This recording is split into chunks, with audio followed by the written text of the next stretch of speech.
చరాచరులైన సర్వభూతాలను రక్షించడం, ఆయా శ్రేష్ఠులకు యథార్హమైనటువంటి పూజ చేయటం, వీని వల్ల గృహస్థాశ్రమం ఫలం చేకూరుతుంది.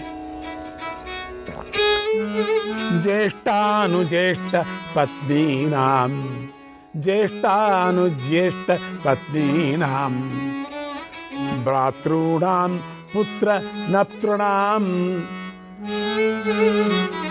నిగ్రహానుగ్రహౌ పార్థ నిగ్రహానుగ్రహౌ పార్థ గారహస్యమితి తత్తపః గారహస్యమితి తత్తపః. అన్నదమ్ముల భార్యలను, అన్నదమ్ములను కొడుకులను, మనువులను, మునిమనువులను సమయోచితంగా కోప అనుగ్రహాలతో చక్కదిద్దేవాడు గృహస్థాశ్రమ ఫలం పొందుతాడు. తపస్సు అంటే అదే, పూజింపదగిన సజ్జనులను పూజించడం, ఆత్మజ్ఞానం గలవానికి రక్షించడం అనేవి చేసే వారికి గృహస్థాశ్రమ పదం లభిస్తుంది. వేరువేరు ఆశ్రమంలో ఉన్నటువంటి ప్రాణులకు తన ఇంట్లో భోజనం పెట్టి ఆదరించే వాడిదే గృహస్థాశ్రమ ధర్మం. బ్రహ్మ సృష్టించిన ధర్మంలో త్రికరణ శుద్ధిగా ప్రవర్తించేవాడు అన్ని ఆశ్రమాల సత్ఫలితాలను పొందుతాడు. ఎవనిలో ఈ చక్కని లక్షణాలు నశించిపోకుండా సదా ఉంటాయో అతడిని ఆశ్రమంలో ఉన్నవాడినే అంటారు. స్థానం, కులం, వయస్సులకు తగిన గౌరవమిచ్చి ప్రవర్తించే రాజు అన్ని ఆశ్రమాల్లోనూ ఉన్నట్లే దేశధర్మాలను, కులధర్మాలను అన్ని విధాల రక్షించే రాజు సర్వధర్మాల ఫలము పొందినట్లే. సర్వభూతాలకు సకాలంలో వైభవాన్ని, కానుకలను సమకూర్చే రాజు సాధువుల ఆశ్రమంలో ఉన్నట్లే. దశ ధర్మాలను పాటిస్తూ ఉన్న సర్వలోకానికి సంబంధించిన ధర్మం మీద దృష్టి పెట్టిన రాజు సర్వాశ్రమాల్లో ఉన్నటువంటి ఫలితాన్ని పొందుతాడు. ధర్మ నిపుణతతో లోకంలో ధర్మాచరణ చేసేవారు తన రాజ్యంలో ఉన్నారంటే ఆ రాజు ఆ ధర్మఫలంలో భాగం పొందుతాడు. ధర్మం మీద శ్రద్ధ గల వారిని రక్షించని రాజుకు ఆ పాపం సంక్రమిస్తుంది.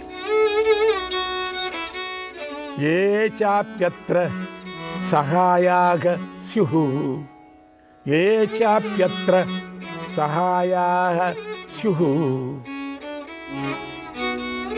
పార్థివానాం యుధిష్ఠిర పార్థివానాం యుధిష్ఠిర తే చైవాంశ హరా సర్వే తే చైవాంశ హరా సర్వే ధర్మే పరకృతే నఘ ధర్మే పరకృతే నఘ. ధర్మరక్షణ చేసే రాజులకు సహాయకులుగా ఉండేవారు కూడా ఇతరులు చేసిన ధర్మం యొక్క ఫలాలలో భాగస్వాములవుతారు. మనమందరము ఆచరించే గృహస్థాశ్రమం ఆశ్రమాలన్నిటిలో శ్రేష్టమైనది, పవిత్రమైనది. సర్వ ప్రాణులను తనలతో సమానంగా చూసుకునేవాడు, దండం లేకుండా క్రోధం విడిచిపెట్టినవాడు ఇహపరాల్లో సుఖం పొందుతాడు. ధర్మే స్థిత సత్వ వీర్య ధర్మే స్థిత సత్వ వీర్య ధర్మసేతు వటారక ధర్మసేతు వటారక త్యాగవాతాద్వగా శీఘ్ర త్యాగవాతాద్వగా శీఘ్ర నౌస్తం సంతారయిష్యతి నౌస్తం సంతారయిష్యతి. రాజధర్మం అనేది ఒక నావ, అది ధర్మం అనే సముద్రం మీద ఉంది.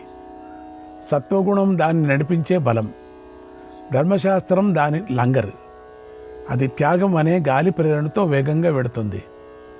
ఆ నౌక రాజును తరింపజేస్తుంది. యదా నివృత్త సర్వస్మాత్ కామో యోస్య హృది స్థితః తదా భవతి సత్వస్థః తతో బ్రహ్మ సమశ్నుతే తతో బ్రహ్మ సమశ్నుతే. తన హృదయంలో ఉన్నటువంటి కోరికలన్నీ తొలగినప్పుడు మానవుడు సత్యంలో నిష్ట కలిగి పరబ్రహ్మను పొందుతాడు. భావం చేతను యోగం చేతను ప్రసన్నత గల రాజు ప్రజారక్షణ మీద ఆసక్తితో ధర్మఫలాన్ని పొందుతాడు. వేదాధ్యయనం చేస్తూ సత్కర్మాచరణం చేసే విప్రులను పాలించే ప్రయత్నం చెయ్యి. అలాగే సర్వలోకాన్ని పాలించు. వనే చరంతి ఏ ధర్మం, వనే చరంతి ఏ ధర్మం, ఆశ్రమేషు చ భారత, ఆశ్రమేషు చ భారత, రక్షణాత్తచ్చత గుణం, రక్షణాత్తచ్చత గుణం, ధర్మం ప్రాప్నోతి పార్థివః, ధర్మం ప్రాప్నోతి పార్థివః. మానవులు వనాల్లోనూ ఆశ్రమాల్లోనూ ఉండి ఆచరించే దానివల్ల సాధించే ఫలితం కంటే 100 రెట్ల ఫలితాన్ని రాజు ప్రజారక్షణ ధర్మం పాటించి పొందుతాడు. ఇలా వివిధ రూపాలైన ధర్మం నీకు వివరించాను కూడా. అనాదిగా పరంపరంగా వచ్చే ఆ ధర్మాన్ని నువ్వు ఆచరించు. ప్రజారక్షణం మీద ప్రీతి కలిగి ఉంటే చతురాశ్రమాలకు చతుర్వర్ణ్యానికి సంబంధించిన ధర్మ ఫలితాన్ని పొందుతావు. శ్రీకృష్ణాయ పరమాత్మనే నమః. 67వ అధ్యాయం. అరాజకేషు రాష్ట్రేషు ధర్మో న వ్యవతిష్టతే, ధర్మో న వ్యవతిష్టతే, పరస్పరం చ ఖాదంతి, పరస్పరం చ ఖాదంతి, సర్వథా దిగరాజకం, సర్వథా దిగరాజకం. రాజులేని రాష్ట్రాల్లో ధర్మం నిలవదు. ప్రజలు పరస్పరం తినేస్తారు. రాజులేని రాష్ట్రము పరమనీచం. మానవుడు ఇంద్రుడినే రాజుగా వరిస్తున్నాడు అని వేదం చెబుతుంది. అందుచేత శుభం కోరేవాడు ఇంద్రునిలాగా రాజును పూజించాలి. రాజులేని రాష్ట్రాల్లో నివసించరాదని నా అభిప్రాయం.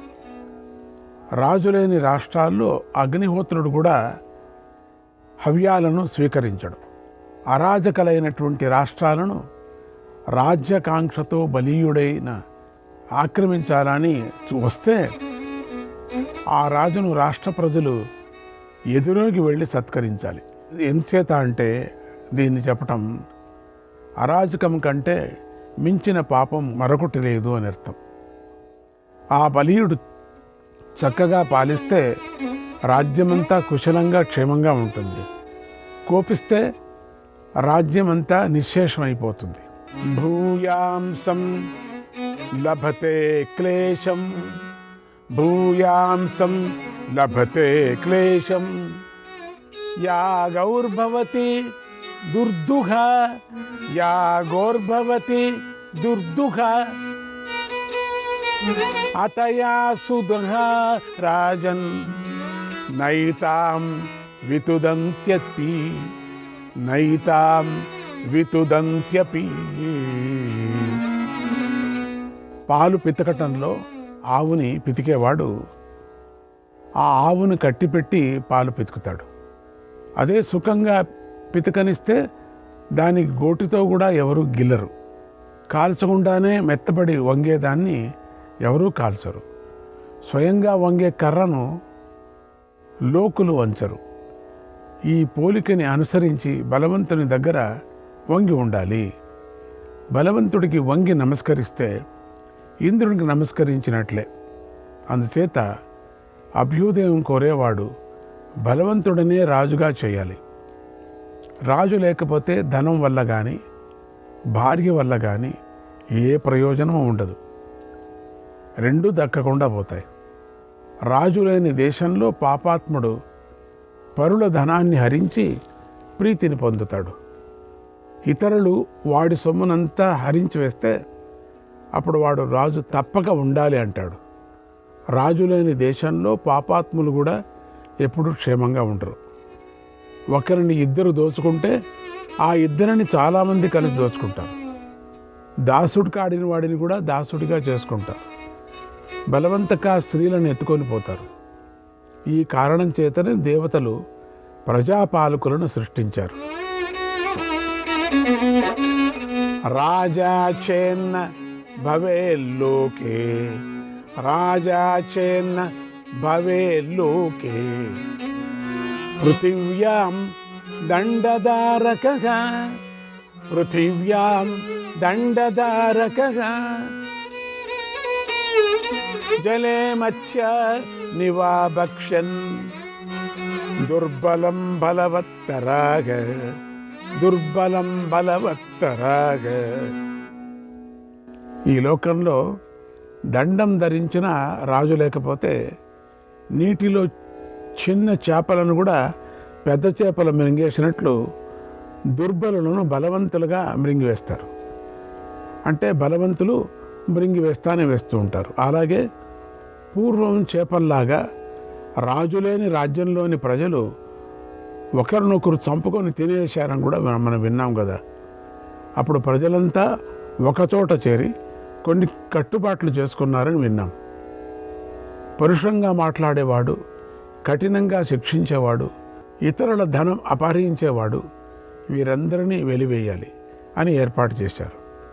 ఈ ఏర్పాటు అన్ని వర్ణాల వారికి నమ్మకం కలగటానికి చేసుకున్నారు. కానీ దాన్ని నిలుపుకోలేకపోయారు. అప్పుడు వారంతా దుఃఖంతో పితామహుని దగ్గరికి వెళ్ళి ఇలా అడిగారు, ప్రభు, మేము రాజు లేక చచ్చిపోతున్నాం, మరొక రాజు నీవు, అంటే మాకు ఒక రాజు నువ్వు, మేమంతా కలిసి వారిని పూజిస్తాం, అతడు మమ్మల్ని పరిపాలిస్తాడన్నాడు. అప్పుడు బ్రహ్మ వారికి మనువునిచ్చాడు.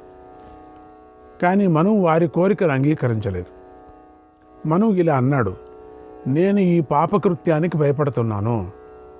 రాజ్యం చాలా కష్టమైనది, అందులోనూ సదా కపట ప్రవర్తన కలిగిన మనుష్యులలో మరీ కష్టం అన్నాడు.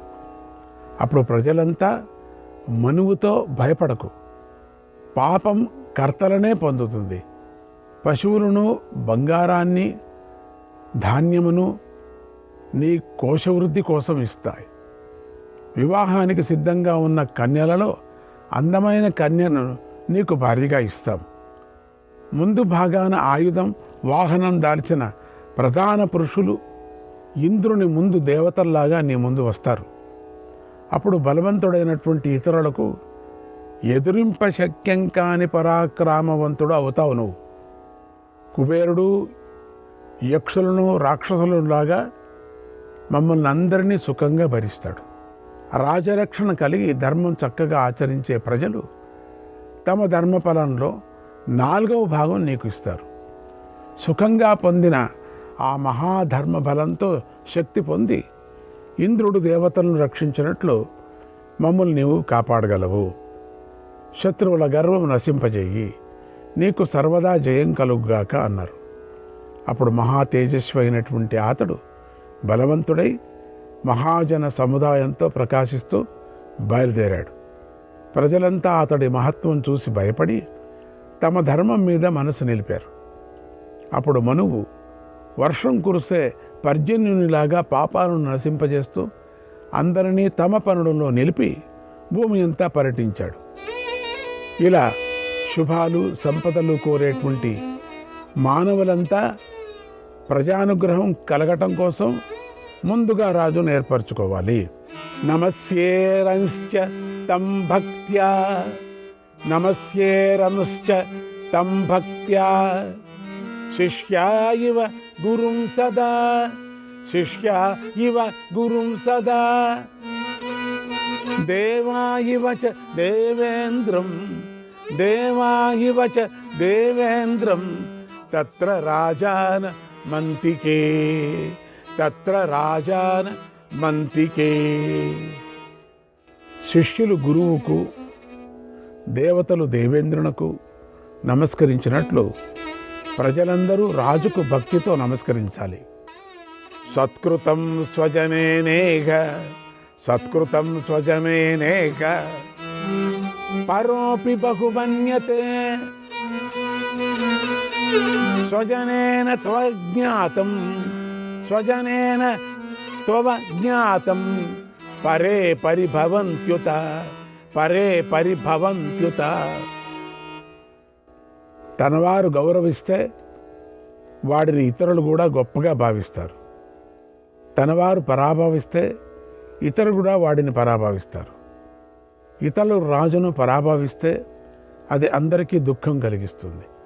అందుచేత ఛత్రం, వాహనం, వస్త్రాలు, ఆభరణాలు, భోజనాలు, పానీయాలు, గృహాలు, ఆసనాలు, శయ్యలు ఇలా అన్నీ రాజుకు ఇవ్వాలి. అందుచేత రక్షకుడు ఎవరికి ఎదిరింపరాని వాడు అవుతాడు. చిరునవ్వుతో ముందుగా రాజు పలకరించాలి. ప్రతి సంభాషణ మధురంగా చేయాలి. రాజు కృతజ్ఞుడై దృఢమైన భక్తి కలిగి ఇంద్రియ నిగ్రహం కలిగి ఉండాలి. ప్రజలు రాజును మెత్తగా, శుభంగా, చక్కగా చూడాలి. అలాగే ప్రజల పట్ల రాజు కూడా ప్రవర్తించాలి.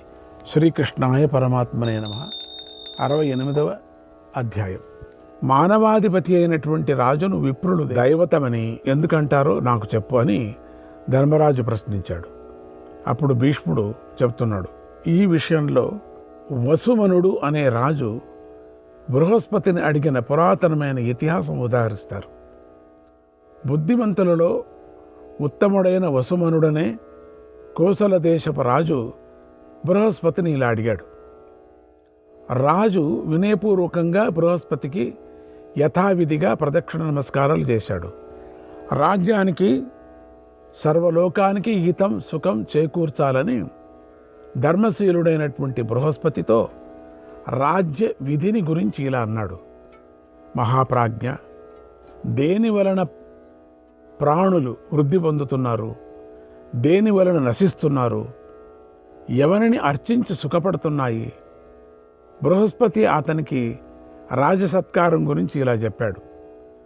లోక ధర్మానికి రాజే మూలంగా కనబడుతున్నాడు.